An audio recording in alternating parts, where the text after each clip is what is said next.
Bagaimana mau bersyukur sedangkan hidup kita sentiasa ditimpa berbagai kesulitan? Assalamualaikum warahmatullahi wabarakatuh. Saya berada di asrama Ma'had Az-Zahra, 4 lantai 36 kamar. Ada tak ada kita, asrama ini tetap jadi, anak-anak tetap menghafal Quran di sini, tetap jadi orang, tetap menjadikan amal jariah mengalir.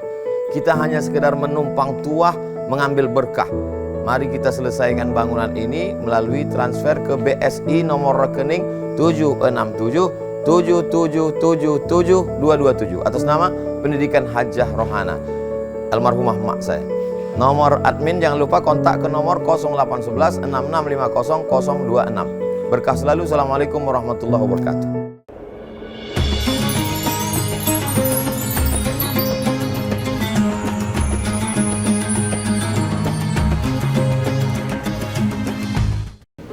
Sekarang kita jawab soalan-soalan.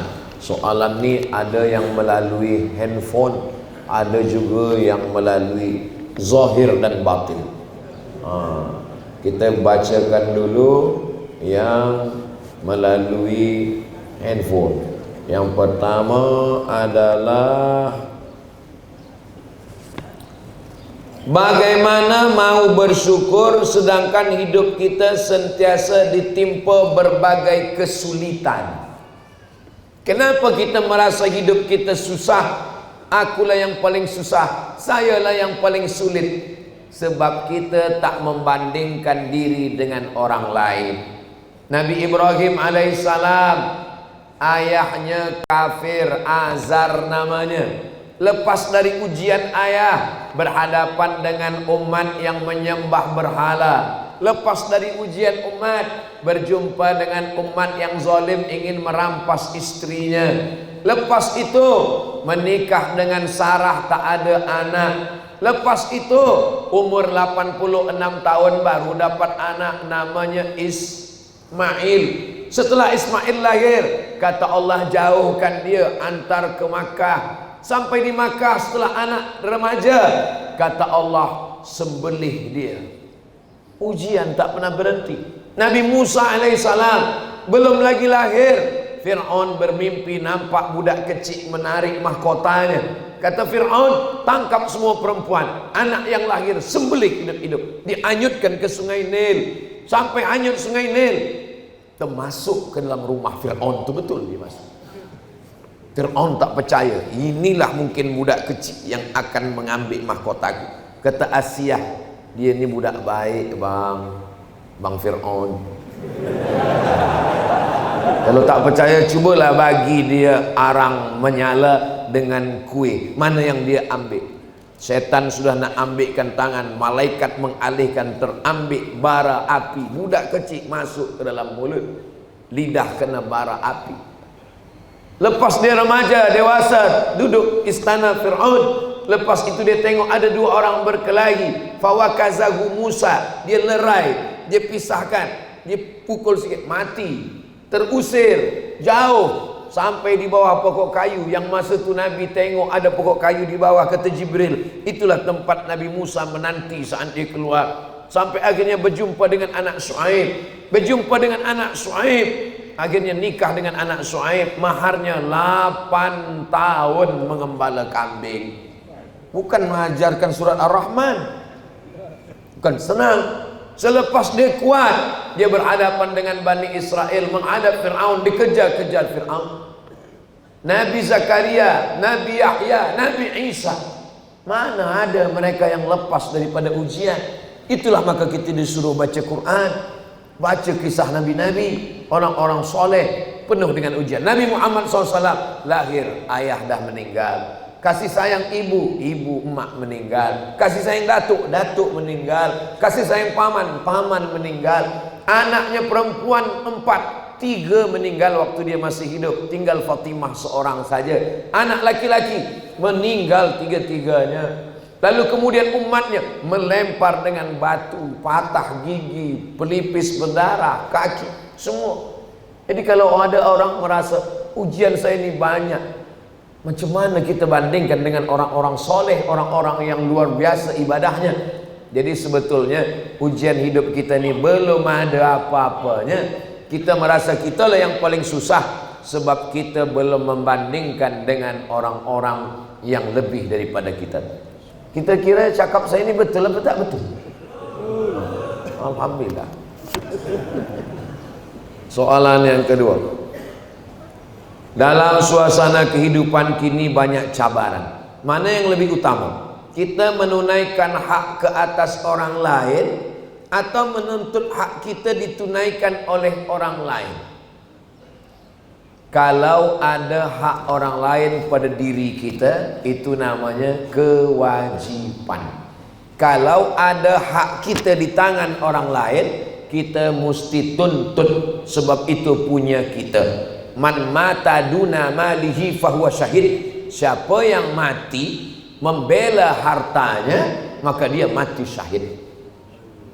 Tapi yang paling penting, jangan sampai kita memakan harta orang lain, menganiaya orang. Tapi kalau hak kita diambil orang, kita jangan diam, kita ambil balik. Yang paling penting antara keduanya, jangan sampai aniaya orang. Sebab apa? Sebab dosa zalim aniaya ini yang paling berat nanti di hadapan Allah Subhanahu wa taala. Saya Ustaz Abdul Somad, ada orang ambil duit saya tapi saya izinkan sajalah. Izin apa takut? Ini kadang orang sebenarnya dia takut, tapi dia kata izin, saya ikhlaskan saja. Tapi tiap hari dia sebut. 3. Saya ada pinjam duit dengan sahabat. Kerana kesibukan perkara hutang tersebut, terlupalah hingga sahabat saya ini meninggal. Bagaimana cara nak bayar hutang? Cari anak dia. Anak bini dia tak ada lagi. Ahli waris dia. Ahli waris dia pun tak ada juga. Satu pun dah habis ditelan tsunami semua. Habis ditelan bumi semua. Maka carilah masalih ammah, kepentingan am, ke tempat anak yatim, fakir miskin, masjid. Hitung kira berapa yang terpakai duit dia, 100 ringgit, maka bagikan, kembalikan milik umat kepada umat. Hadhihi ummatukum ummatan wahidah. Ini adalah umat yang satu. Jangan sampai mati membawa hutang. Harimau mati meninggalkan belang, gajah mati meninggalkan gading, manusia mati meninggalkan hutang.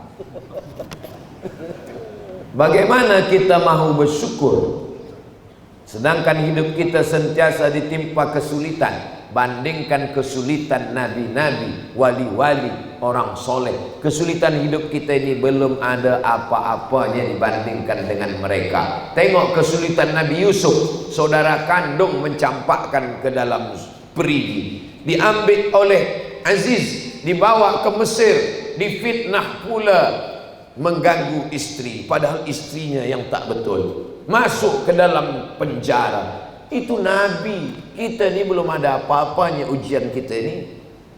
Dalam suasana kehidup, saya ada baca hadis menyebutkan di akhir zaman ramai pengikut Dajjal dalam kalangan wanita. Kenapa wanita paling ramai menjadi pengikut Dajjal? Wanita ni selalu direndahkan. Yang merendahkannya ustaz. Yang paling banyak ikut Dajjal wanita. Yang paling banyak masuk neraka wanita. Sekarang saya tanya, yang paling banyak di dunia ini lelaki apa wanita? Wanita. Yang paling banyak datang tazkirah pengajian lelaki atau wanita? Wanita. Jadi sebenarnya di akhir zaman, perbandingan lelaki dengan wanita, likulli qayyim, satu lelaki, khamsun, 50 wanita. Jadi makna hadis itu sebenarnya di akhir zaman paling banyak wanita. Yang paling banyak ikut Dajjal wanita, paling banyak masuk neraka wanita, tapi yang paling banyak di surga juga wanita. Sebab makhluk yang paling banyak adalah wanita. Tengok di sekolah-sekolah sekarang, paling banyak wanita. Anak orang banyak wanita. Anak saya saja 2 lelaki, tak ada wanita. Tapi anak kawan-kawan saya, saudara saya, banyak wanita. Jadi makna hadis itu adalah bahwa jumlah wanita di akhir zaman lebih banyak. Kenapa banyak wanita yang lebih mudah ikut pada Dajjal? Sebab dia lebih mengedepankan perasaan daripada fikiran. Kalaulah talak itu pada tangan wanita, mungkin satu hari lelaki kena tolak 10 kali. Itulah mengapa di tangan lelaki. Lelaki lebih banyak pada fikiran, perempuan lebih banyak pada perasaan.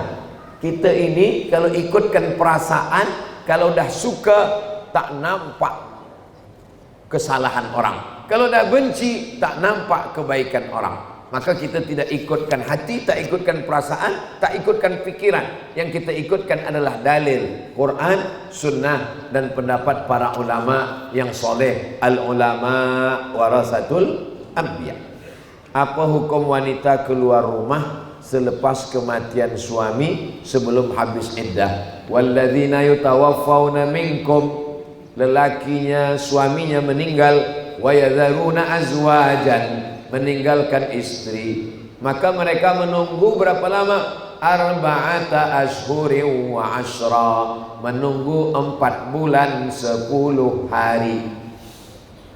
Bagaimana selama 4 bulan 10 hari itu? Bila tidak ada hajat darurat, dia di rumah. Tapi bila dia pegawai kerajaan, dia mesti bekerja, dia ada kewajiban, maka dia boleh keluar. Sebab makna tak boleh keluar sama sekali itu adalah perempuan dikhawatirkan dia ada perjanjian untuk menikah ke, untuk pinang meminang dan lain sebagainya. Dia mesti berpikir panjang, berduka cita, bertakziah. Selepas itu dia teruskan kehidupan dia selepas 4 bulan 10 hari. Ad-darurat tubihul mahzurat. Yang darurat membolehkan yang mahzurat. Wad-daruratu tuqaddaru biqadriha. Yang darurat ada kadarnya menurut para ulama. Idza daqal amru ittasa. Kalau suatu perkara itu sempit, maka dia menjadi lapang sebab maslahat. Hidup ini ada maslahat, ada mafsadat. Kalau dia ke rumah, keluar rumah ada mafsadat, ada kerosakan, maka dia tahan diri dia hingga 4 bulan 10 hari. Jadi kalau ada belia-belia yang nak menikahi janda, tunggulah 4 bulan 10 hari. Selepas itu maka pinanglah dia, insyaallah sakinah mawaddah warahmah. 6. Kalau seseorang berziarah kubur, apakah boleh duduk di atas simen pada kuburan tersebut yang ada di sebelah untuk baca Yasin dan seumpamanya? Li ayyajlisa ahadukum ala jamratin minan nar, kamu duduk di atas bara api neraka, fatuhriqu siyabahu, lalu bara api neraka itu membakar bajunya, membakar kainnya hingga kulitnya. Lebih baik min ayyajlisa ala qabrin, daripada duduk di atas kubur. Yang dimaksud dengan kubur itu mana? Yang dimaksud dengan kubur adalah batas kepala, kaki, badan. Oh, kalau begitu badan batu yang ada di kanan kiri itu bukan kubur. Kenapa kita dilarang memakai kasut selipar padahal itu jalan? Kecuali di situ ada duri, ada air, ada kotor, maka seelok-eloknya selipar kita diletakkan. Tapi kalau dia ada jalan, boleh lalu, kita jalan lalu. Padahal itu bukan badan dia, tak ada jasad dia di bawah. Itu salah satu bentuk ihtiram, penghormatan, kemuliaan. Maka jangan duduk di situ. Kalau nak baca Yasin, adab kita ziarah kubur. Adab yang pertama, assalamualaikum ya ahla diyar minal mu'minin wa inna insyaallah bikum lahiqun yarhamullah mustaqdimina wal mustakhirin nas'alullah lana wa lakumul afiyah. Adab yang kedua, hikmat takut, sebab kita ingat mati. Uzkuru mahasina mautakum, ingat orang-orang baik yang ada di situ. Uzkuru min hadhimil lazzat, ingatlah banyak-banyak dia yang menghilangkan segala kenikmatan, yaitu ingat mati. Mengingat ziarah kubur ada 3 guna. Yang pertama, turiqul qulub, melembutkan hati. Yang kedua, tudmi'ul ain, meneteskan air mata. Yang ketiga, tazkiratan lil maut, mengingat mati. Jadi jangan tertawa, membuat sesuatu yang merosakkan hati orang yang berziarah. Kemudian membacakan likulli syai'in qalbun, segala sesuatu punya hati. Wa qalbul Qur'an Yasin, hatinya Al-Quran adalah Yasin. Iqra'uha ala mautakum, bacakan untuk orang yang meninggal. Tak sanggup baca Yasin, Fatihah sekali, Qul huwallah 3 kali, Qul rabbil falaq sekali, Qul a'udzu birabbin nas sekali. Tahlil afdal zikri fa'lam annahu la ilaha illallah, bacakan. Allahumma awsil thawaba ma qara'nahu, ya Allah sampaikanlah pahala bacaan saya. Al-Fatihah, Qulhu, Al-Falaq, An-Nas, pangkal Al-Baqarah, surah awal Al-Baqarah, ayat kursi, akhir Al-Baqarah 3 ayat, lillahi mafis. Tahlil kepada almarhum almarhumah yang ada, wa jami'il muslimin wal muslimat. Allahumma ighfir lahum warhamhum wa'afihim wa'fu anhum, Allahumma ja'al jannata maswahum, dan seterusnya. Lalu kemudian kembali mengingat kematian. Kuntu nahaitukum an ziyaratil kubur, dulu saya melarang kamu ziarah kubur, tak boleh ziarah kubur. Ala fazuruha, sekarang maka ziarahlah ke kubur dengan tetap menjaga adab-adab. Last sekali, berdoa berzikir selepas sholat itu boleh atau bid'ah? Assalamualaikum warahmatullah, assalamualaikum warahmatullah. Habis sholat. Sholat itu aqwalun, ucapan, wa af'alun, perbuatan. Muftatahatun bitakbir, dibuka dengan takbir Allahu Akbar, wa muhtatamatun bitaslim, ditutup dengan salam. Assalamualaikum warahmatullah, habis sholat. Jadi kalau ada orang bertanya ke saya, Assalamualaikum, ya, bolehkah bersalaman selepas sembahyang? Saya selalu jawab. Saking selalu jawab mungkin dia tak dengar, lama-lama saya marah juga. Kata saya, jangankan bersalaman, kentut pun boleh. Kalau sebelum sembahyang tadi dah bersalaman, lepas sembahyang dia bersalaman lagi, hukumnya mubah. Kalau sebelum sembahyang dia tak ada bersalaman, selepas sembahyang baru dia bersalaman, hukumnya sunnah. Begitu kata Imam An-Nawawi. Adapun berzikir maka sunnah. Subhan, astaghfirullah, astaghfirullah, astaghfirullah, astaghfirullahalazim, astaghfirullahalazim. La ilaha illallah la syarika lah, lahul mulku wa lahul hamdu. Allahumma antas salam wa minkas salam. Allahumma la mani'a lima a'taita wa la mu'tiya lima mana'ta wa la radda lima qadaita. Subhanallah 33, alhamdulillah 33, Allahu akbar 33, dilengkapkan menjadi 100. La ilaha illallah la syarika lah, lahul mulku wa lahul hamdu, yuhyi wa yumiitu wa huwa ala kulli syai'in qadir. Adapun masalah jahar atau sir, itu yang ikhtilaf. Zikir selepas salat tak ada ikhtilaf, sunnah. Yang ikhtilaf itu jahar atau sir. Mazhab Syafi'i dijaharkan sampai makmum faham. Bila makmum dah faham, disirkan. Ustaz Abdul Somad, kalau di masjid, saya kalau jadi imam zikir selepas sembahyang saya baca jahar. Ada orang bertanya, Ustaz, makmum dah tahu, kenapa Ustaz tetap jaharkan? Makmum itu ada yang mu'allaf baru masuk Islam. Makmum itu ada budak kecil yang tak tahu bacaan. Makmum itu ada orang Islam, memang dia dah lama Islam, tapi baru itulah dia sembahyang. Dia tak tahu bacaan, maka saya kuatkan. Sebab bila dia nanti balik, ini budak-budak kecil yang sembahyang di masjid, lepas itu mak dia tanya balik, apa yang dibaca Ustaz Somad tadi bila lepas sembahyang? Dia tak dengar. Maka saya jaharkan, sebab itu salah satu cara mengajar. Mazhab Hambali, zikir itu terus dijaharkan. Dalilnya hadis riwayat Abdullah bin Abbas. Kata Abdullah bin Abbas, kami tahu Nabi lepas salat dah selesai di masjid sebab kami mendengar suara takbir dari luar masjid. Abdullah bin Abbas di luar masjid, dia dengar suara takbir dalam masjid. Padahal masa itu belum ada lagi mic. Itu maknanya suara itu kuat. Allahu Akbar, Allahu Akbar, Allahu Akbar, Allahu Akbar.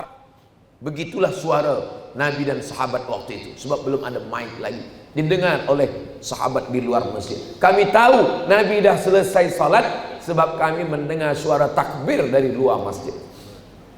Jadi masalah dalil zikir jahat. Adapun berdoa bersama imam, dalil yang pertama, ad-da'i wal mu'ammin fil ajri sawa. yang berdoa dan yang mengaminkan pahalanya sama. Dalil yang kedua, Nabi pernah mengatakan amin, amin, amin, tapi yang berdoa tak ada.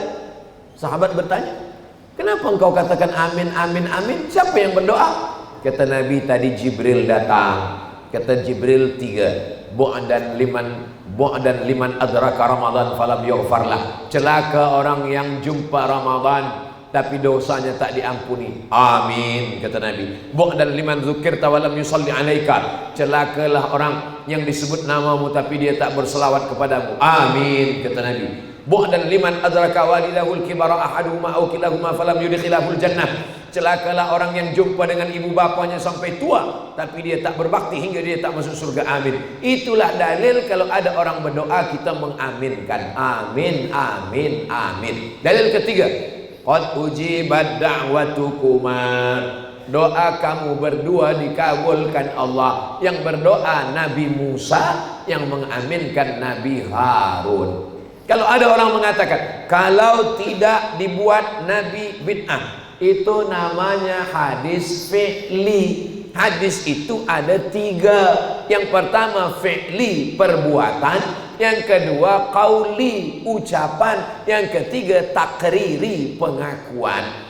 Jadi kalau ada orang hanya mensyaratkan perbuatan, kalau tidak dibuat Nabi bid'ah, macam mana dengan qauli? Tentang puasa Nabi Daud, mana tunjukkan saya Nabi melakukan puasa Nabi Daud? Mana ada? Kalau disyaratkan mesti fi'li. Ada orang tawau, puasa Isnin, puasa Selasa makan, Rabu puasa, Khamis makan, Jumat puasa, Sabtu makan. Itu hadisnya qauli, ucapan Nabi. Apa kata Nabi? Ahabbus shaum ilallah shaumi Daud. Puasa yang dicintai Allah, puasa Nabi Daud. Jadi sunnah itu 3. Yang pertama qauli, yang kedua fi'li, yang ketiga takriri. Kalau tidak dibuat Nabi bid'ah. Imam Ahmad bin Hanbal, Imam Hambali, punya anak lelaki namanya Abdullah. Wahai Abdullah, ya, ayah engkau Ahmad bin Hanbal, betul. Berapa rakaat dia sembahyang sehari semalam? 300 raka'ah, 300 rakaat. Mana ada dibuat Nabi?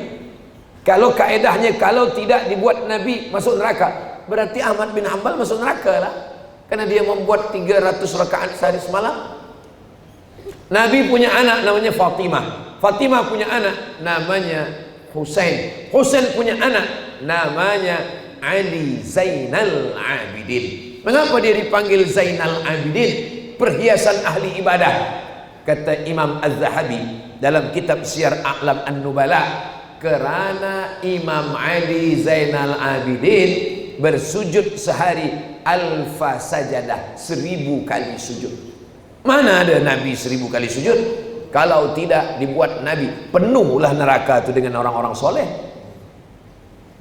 Abu Hurairah sebelum tidur malam dia gulung tali, dia petik 1000 kali tasbih sebelum tidur malam. Subhanallah, subhanallah, subhanallah, subhanallah. Baru dia tidur. Tengok kitab Syiar A'lam An-Nubala.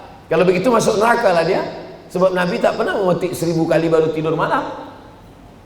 Imam Masjidil Haram, Syekh Abdul Rahman Sudais, malam Ramadan sembahyang tarawih, membaca doa khatam Quran dalam sembahyang tarawih. Kita di bumi Melayu baca doa khatam Quran itu bila anak dah khatam Quran bersunat, bukan dalam sembahyang, di luar sembahyang. Mana ada Nabi baca doa khatam Quran dalam sembahyang tarawih? Kalau begitu masuk neraka lah Imam Abdul Rahman Sudais sebab baca doa. Jadi memahami sunnah tidak sempit macam itu. Kalau tidak dibuat Nabi masuk neraka, penuh neraka itu dengan orang-orang soleh. Jadi mengaji ini kita mesti khatam, kita mesti jelas, tanya kepada para ulama. Apalagi di Malaysia, di Sabah ada mufti, ada alim, ada ahal ehwal agama Islam, ada para asatis, ada para tuan-tuan guru. Mengaji, mengaji, mengaji, jangan berhenti mengaji, bersanad kepada guru-guru. Imam dulu bertanya, dari mana kamu dapat ilmu? Dari Imam Al-Bukhari. Imam Bukhari dari siapa? Dari Abdullah bin Maslamah. Abdullah Maslamah dari siapa? Dari Malik bin Anas. Malik bin Anas dari siapa? Dari Abu Zinad. Abu Zinad dari siapa? Dari Al-A'raj. Al-A'raj dari siapa? Dari Abu Hurairah. Abu Hurairah dari siapa? Dari Nabi Muhammad SAW. Berguru, bersanad kepada para guru. Sekarang orang ditanya, kamu dapat dari siapa? Dari Google, dari YouTube. Kami pun mengaji dengan Ustaz Abdul Somad dari YouTube. Yang penting orangnya ada. Pernah berjumpa, tak jumpa, insya Allah ilmu sampai. Dan yang paling penting kita belajar kepada ulama Ahlus Sunnah wal Jamaah. Itulah kaji kita subuh ini. Mudah-mudahan yang menyampaikan dan yang mendengar sama-sama diridhai Allah Subhanahu wa taala. Ala hadhihi niyah, untuk niat yang baik-baik ini Al-Fatihah.